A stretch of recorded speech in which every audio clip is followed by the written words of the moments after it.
Qu'en penses-tu ? La voix sans visage est réapparue au centre de moi-même. Sa question est sans appel. Impossible de l'ignorer car il y a en elle la force de la gravité et aussi celle désarmante du sourire. Ce qu'il faut en penser ? Non, ce que chacun de vous en pense. Elle semble s'amuser en articulant très distinctement ces mots. Tu te demandes encore qui je suis pour m'immiscer toujours ainsi en toi. Je suis un coup de poing et une caresse. Je suis comme une colombe qui porte la révolution. N'est-ce pas suffisant ? Alors, dis-moi, faut-il être ? Faut-il agir ? Les images que chaque jour nous recevons du monde nous font osciller d'une réponse à l'autre. Que nous suggères-tu ? Faut-il se lever et s'engager face au déchirement ou demeurer en soi et prier ? Pourquoi opposer le jour et la nuit ? Qu'est-ce qui est jour et qu'est-ce qui est nuit ? Dis-moi. Sans l'un, l'autre ne signifie rien. La réponse est dans la chrysalide. Si sans cesse vous vous maintenez sur le fil de la métamorphose, la question n'a plus même de sens. En vous s'épousent le terrestre et l'aérien. L'être appelle l'agir et réciproquement. Le méditant qui ne génère pas la révolution est semblable à une terre stérile. De même, l'action juste devient-elle louange et prière. Ainsi, tout instant de vie réclame l'union des apparents contraires. L'action juste n'est pas l'agitation. Ce monde est le théâtre d'une intense agitation, tandis que si peu agissent, c'est-à-dire placent la prière au bout de leurs doigts et la révolution dans leurs pensées. Encore ce terme de révolution ? Encore et toujours, et cela sans limite. J'ai parlé de chrysalide. Une chrysalide ne vit pas ainsi qu'on peut le penser dans le clair-obscur, mais dans cette sorte d'éclair hors du temps et de l'espace qui illumine tout sans générer d'ombre. L'être chrysalide demeure en constante révolution. L'esprit chevillé au corps et vice-versa. Il est en perpétuel éveil, ouvert à tous les possibles. Non pas dans l'indécision et le doute, mais au contraire dans la certitude d'un recul incessant et inévitable de toutes les frontières. Le principe de Rome est cousin du principe zélote. L'un et l'autre sont éternellement alliés puisque l'un se nourrit de l'autre et réciproquement. Le tyran, la victime et le révolté sont de la même façon étrangement complices. Ils vivent en chacun de nous à tour de rôle, s'offrant mutuellement des arguments et des excuses, tous en quête de pouvoir, tous en proie à leurs peurs ancestrales. Parle-moi du principe de Rome. Le principe de Rome est intemporel. Je pourrais l'appeler de tout autre nom, du nom par exemple de chacun des dictateurs que cette terre a porté et porte encore aujourd'hui. Je pourrais l'appeler même du nom du tyran qui s'agite subtilement en tout être humain et qui est à la racine de la souffrance. Dans l'histoire de votre humanité, ce principe s'est toujours exprimé à son point culminant de façon périodique. Et voici qu'à nouveau, vous le portez à son paroxysme. Mais avec une démesure qui s'annonce à la hauteur de l'enjeu. Il y a environ un siècle et demi que ce processus s'est engagé de façon radicale. C'est un mécanisme qui se base sur les moyens d'action de la pieuvre. Une tête et de multiples bras capables de s'engager dans toutes les directions. Il s'agit en fait d'une organisation tentaculaire prétendant régir tous les domaines de la vie, de l'intime au collectif. C'est une organisation qui fait de vos incohérences son terrain d'action. Elle vous a progressivement invité à entrer dans un jeu dont vous ignorez l'ampleur, les règles et le but. C'est elle qui décide des guerres et des trêves. C'est elle qui vend les armes, mais aussi ce qu'il faut pour panser les plaies. C'est elle qui fait nommer les chefs d'État, nombre de responsables religieux, et vous dit ce qu'il convient de croire ou de rejeter. C'est elle aussi qui, déjà, décide de votre santé physique et psychique, tout en vous laissant l'illusion de gérer votre vie. C'est elle qui, chaque jour, vous distrait de 1000 façons afin de vous donner la sensation de pouvoir saisir le bonheur. C'est elle enfin qui vous éloigne de vous-même, par l'omniprésence de ses bras faussement protecteurs. En vous aidant à cultiver le moi-je, elle fait de vous un numéro parmi d'autres, un anonyme de plus sur l'interminable liste des manipulés. Voici ce que je vous dis. Vous pensez être libre. Mais libre de quoi?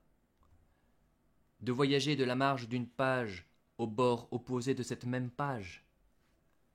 Avez-vous seulement décidé d'ailleurs de la page en question? Avez-vous pris conscience que vous pouviez sortir de son cadre dès l'instant où vous concevez clairement qu'il n'est qu'un cadre?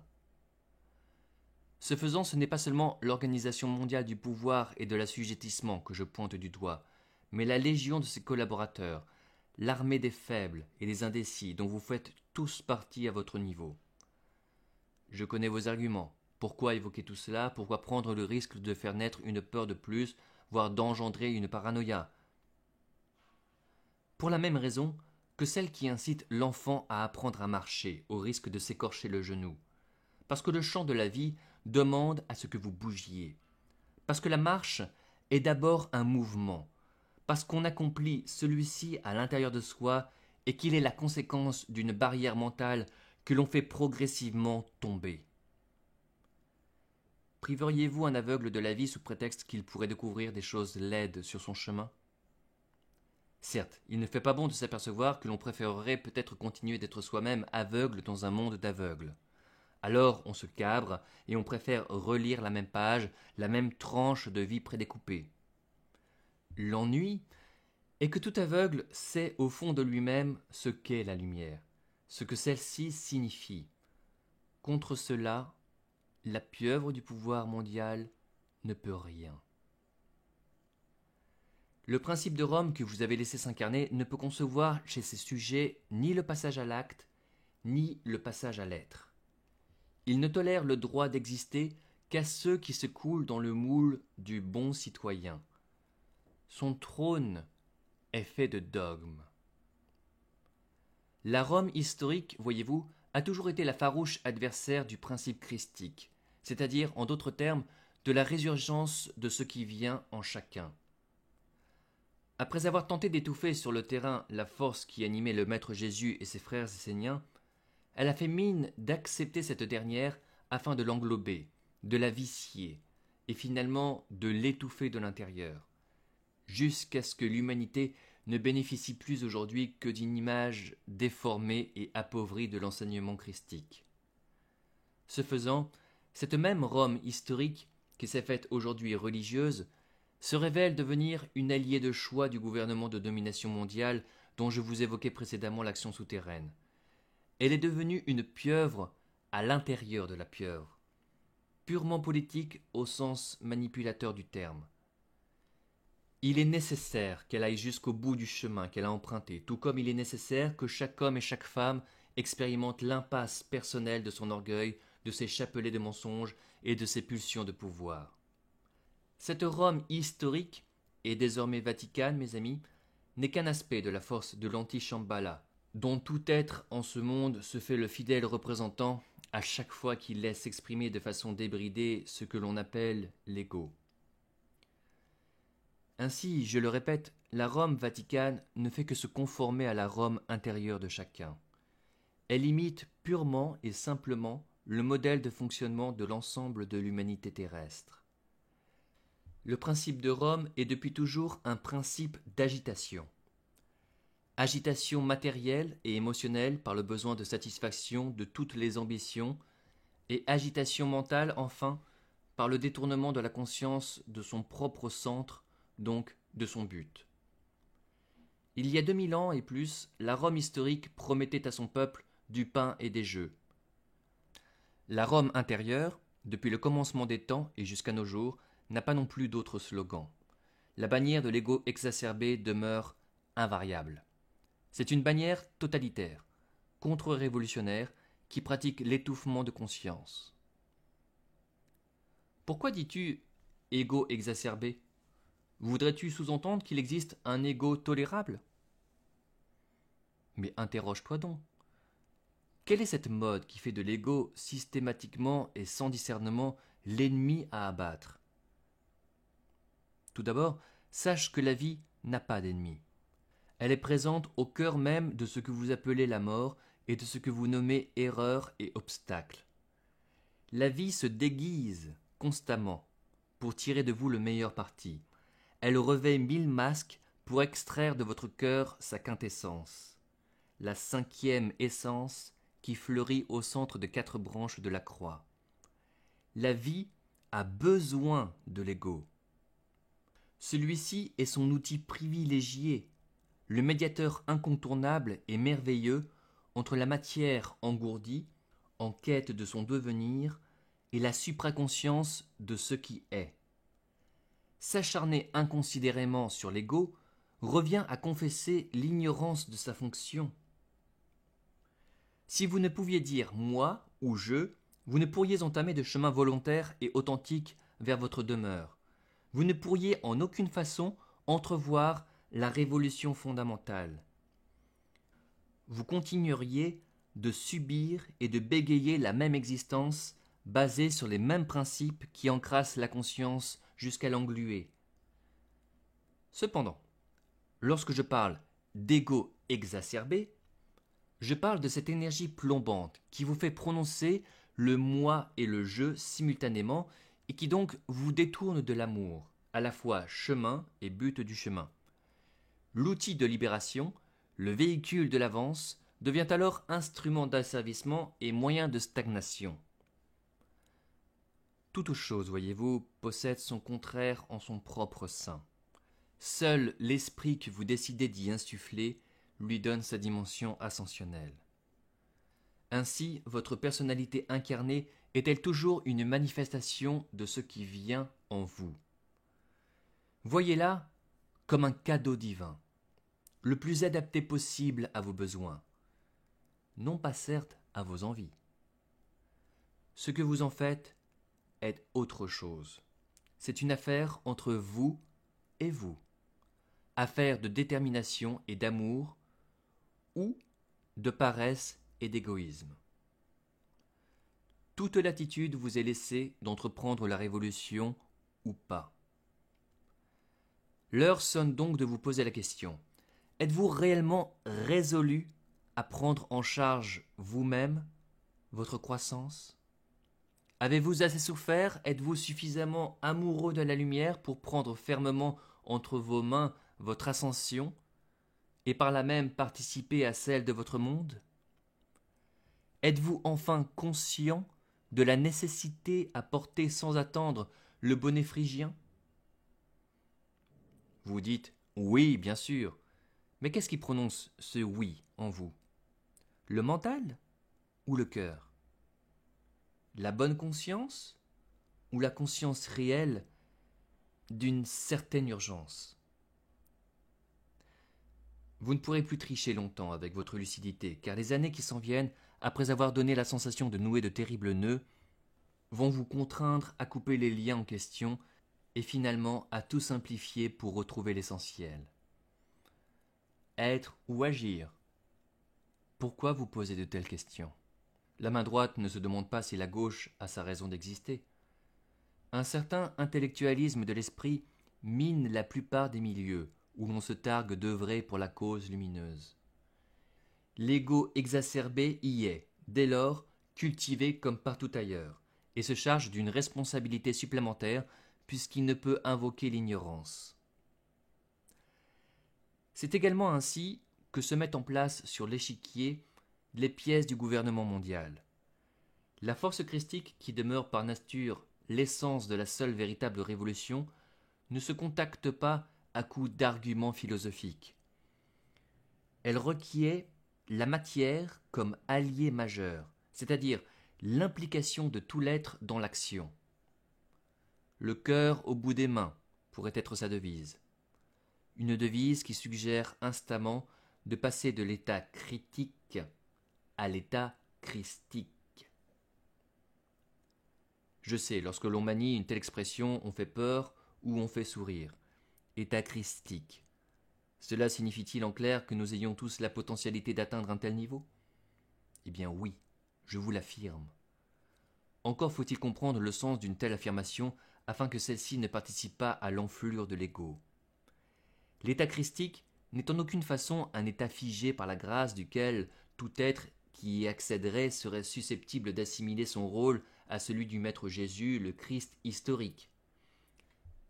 C'est un état de conscience si affiné, si ouvert, et en expansion permanente telle que plus rien n'est autre que compréhension, sagesse et compassion.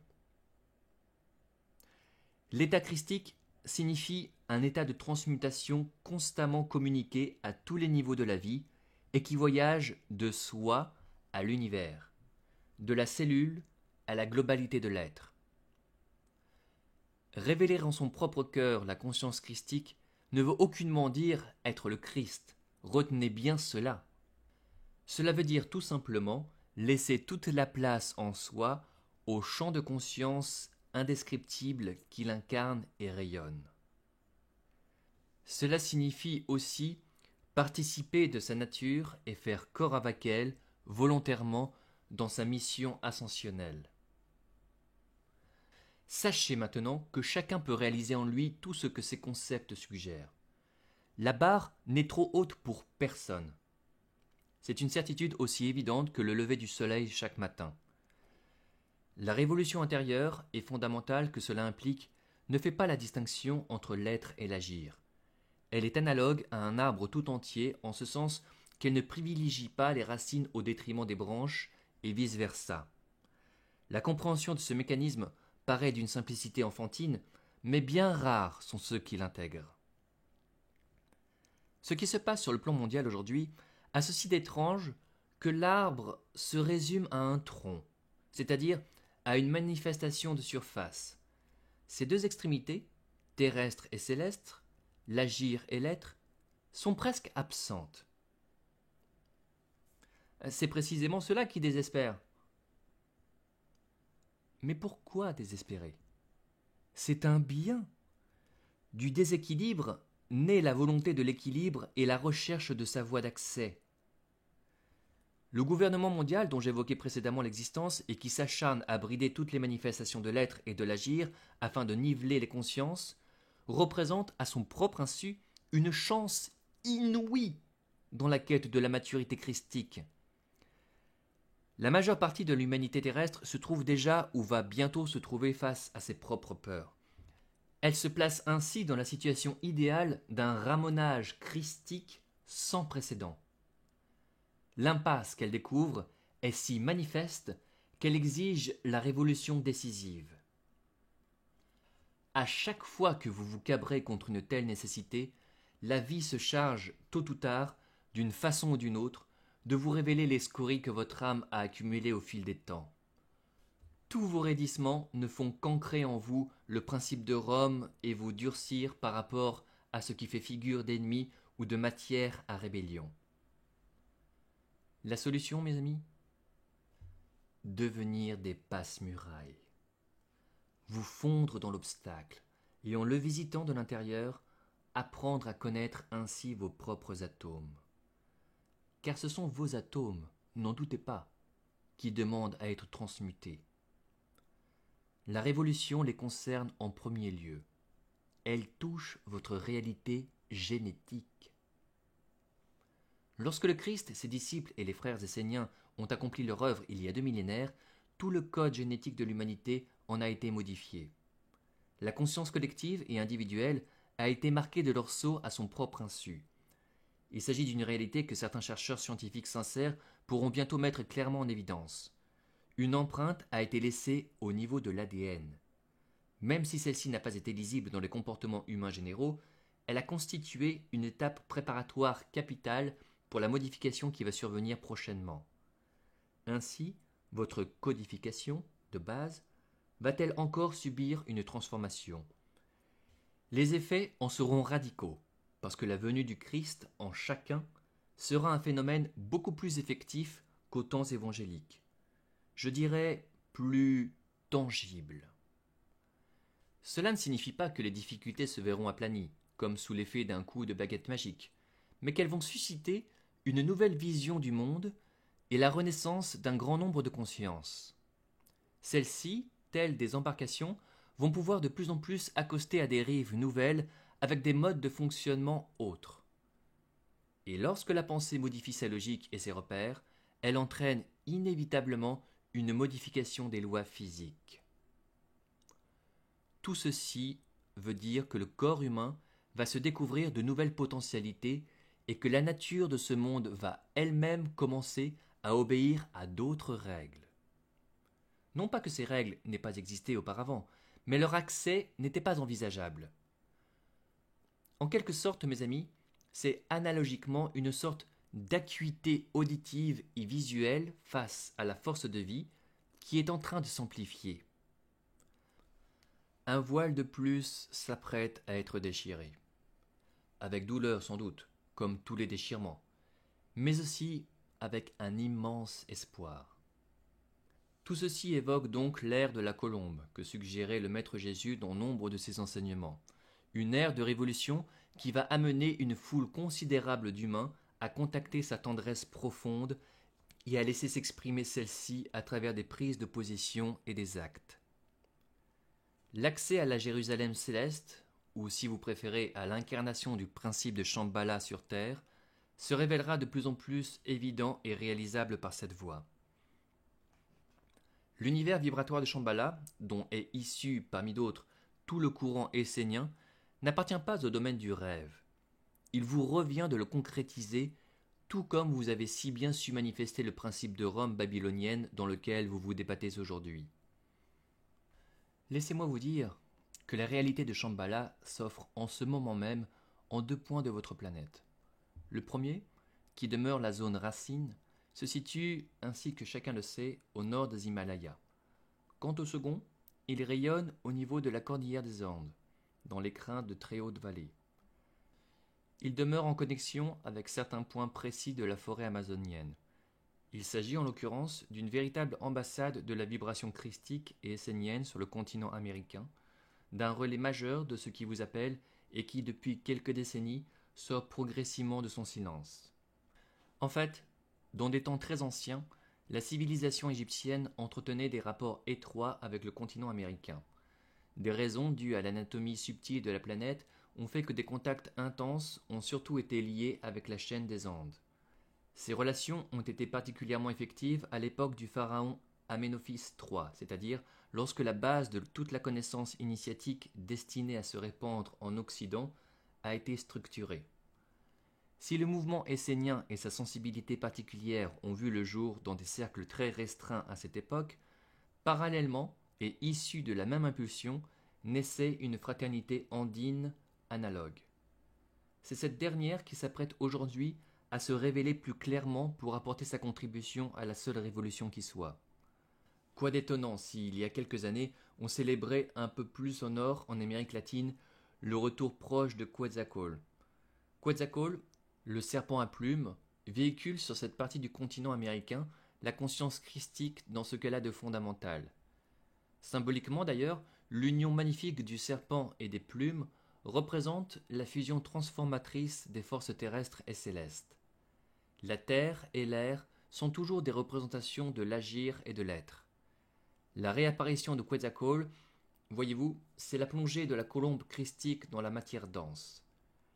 La révolution du Christos, celle des Esséniens et de Myriam de Magdala, devra notamment se manifester par une métamorphose des langages humains. Peux-tu être plus précis, frère ? Non seulement je peux l'être, mais j'y tiens absolument, car la question du langage est fondamentale. La langue, les mots, sont en effet une des manifestations de base du mariage entre l'être et l'agir. Le son n'est-il pas réellement simultanément de l'ordre du subtil et du dense ? N'est-il d'ailleurs pas dit que le Verbe fut le moteur qui donna corps à la création ? Par répercussion, et analogiquement, cela signifie en clair que les sons qui sortent de votre poitrine ont eux aussi pouvoir créateur. Ils engendrent des mondes, tout d'abord subtils, puisqu'ils participent de la réalité éthérique, ensuite parfaitement denses, car les états d'esprit qu'ils révèlent et génèrent appellent à des actes. Ainsi construisez-vous ou détruisez-vous une bonne partie de la réalité dans laquelle vous vivez par le simple biais du mécanisme de la vibration sonore. Or, dis-moi, que constate-t-on au niveau du langage dans l'ensemble des sociétés humaines et notamment de la société occidentale ? Veux-tu parler du relâchement manifeste du vocabulaire parlé ? C'est cela. Mais je dirais plus incisivement la putréfaction du langage. Il est logique qu'un certain état de désarroi et de déliquescence de la pensée entraîne une décomposition du vocabulaire. Mais l'inverse est vrai aussi. La vibration d'un mot modèle la conscience qui le reçoit ou qui se trouve à son origine.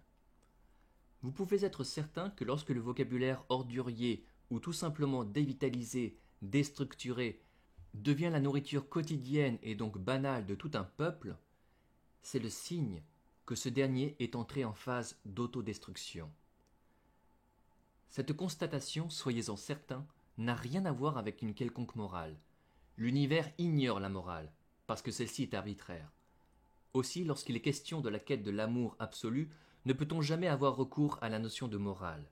Les morales sont inévitablement humaines, tandis que nous sommes à la recherche du supra-humain. C'est la seule logique solaire qui me fait m'exprimer, dans le sens d'une dénonciation du vocabulaire de la putréfaction. Dire « cela ne se fait pas d'employer tel mot parce que cela n'est pas beau ou pas correct » ne signifie absolument rien, car c'est une réflexion qui ne traduit qu'un jugement arbitraire et ponctuel.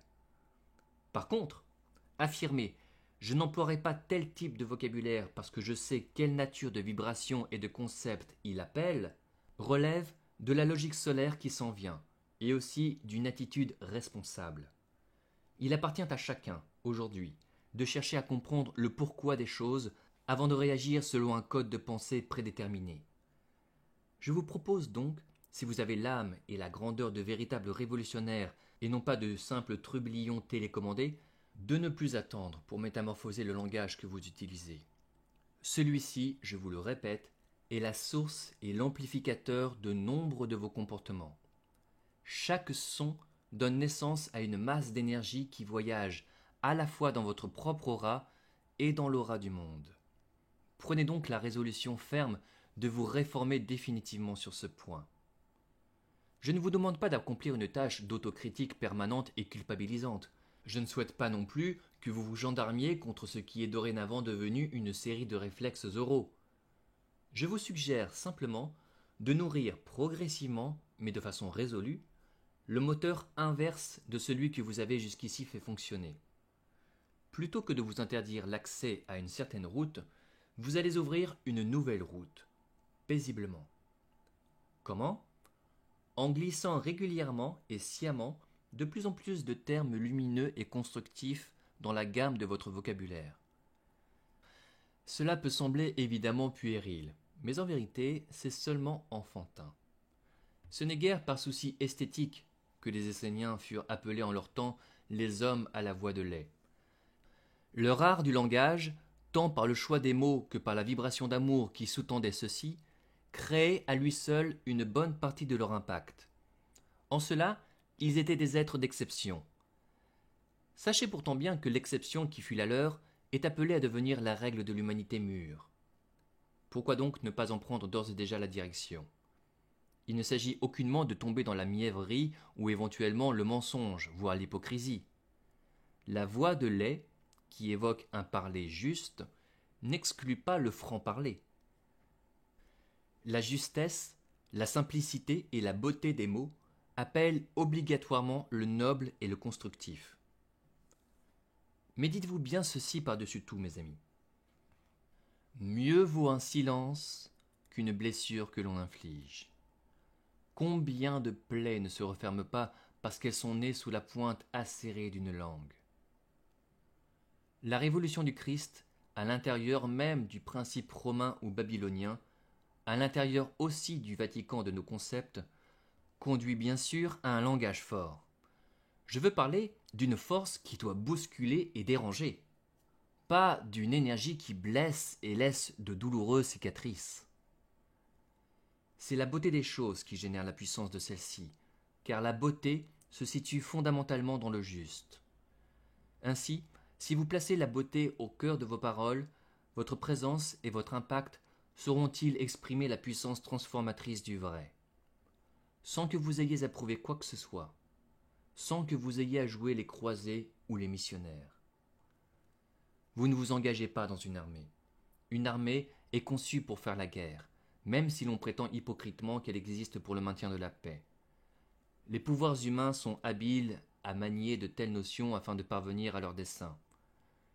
le concept de paix placé entre leurs mains est hélas la plupart du temps devenu un argument de combat comme un autre, un outil de manipulation des foules. Chacun veut instaurer sa propre paix, c'est-à-dire la structure de son ascendant sur autrui, en résumé, le type de trêve qui lui profite. Le véritable visage de la révolution que l'avènement de la conscience christique met en évidence, est-il besoin de le rappeler, ne peut vous faire entrer dans ce genre de dynamique basée sur le mensonge. Voilà pourquoi, au-delà de la détermination et de l'audace qui sont requises pour recevoir une telle conscience en soi, l'authenticité reste un facteur fondamental. Le problème est moins de mentir à autrui que de se mentir à soi-même. L'autoduprie est un poison pernicieux car elle renforce les écailles de l'être incarné et rend l'écheveau de vos rapports avec le monde plus complexe encore à dénouer. La lucidité, tout autant que l'autonomie de pensée, sont par conséquent les flambeaux indispensables ne devant pas quitter celui qui a décidé de recevoir l'esprit de révolution dans la cité papale de ses habitudes. Voilà 2 fois consécutives que tu parles de recevoir une certaine conscience. Veux-tu dire qu'il n'y aurait rien d'autre à faire que de l'inviter ? Eh bien, c'est à peu près cela. C'est ce que ma voix tente jour après jour de vous faire entendre. Pourquoi chercher à conquérir ou acquérir alors qu'il n'y a qu'à accueillir ? Faites-le enfin, ce fameux pas. Lancez là cette invitation à l'esprit christique. Et ne revenez jamais sur vos pas, ne vous retournez même pas. Vous l'ignorez encore, il y a toute la place voulue dans votre demeure pour faire face à une telle invitation, la place illimitée de votre cœur. Poussez vos murs intérieurs, ce ne sont que des cloisons amovibles. Autorisez-vous enfin la vraie liberté d'aimer. Le principe de Rome vous autorise certes à tomber amoureux. C'est ce qui vous laisse la sensation de pouvoir respirer comme bon vous semble. Il ne vous permet cependant pas de devenir aimant, ce qui est tout autre chose. Pour recevoir et découvrir cet état radicalement nouveau de l'être, il vous est demandé sans compromission de vous extraire des mécanismes de la conscience ordinaire, rituelique et nivelante. Je me répète, mais c'est intentionnel, mes amis, car je sais que l'invitation est si difficile à lancer. Bénissez donc la corde raide de cette vie et de ce temps présent, car bien plus que mes paroles, elles vous offrent l'occasion magique de vous unir à ce qui, au-delà de tout, en vous et hors de vous, est et agit.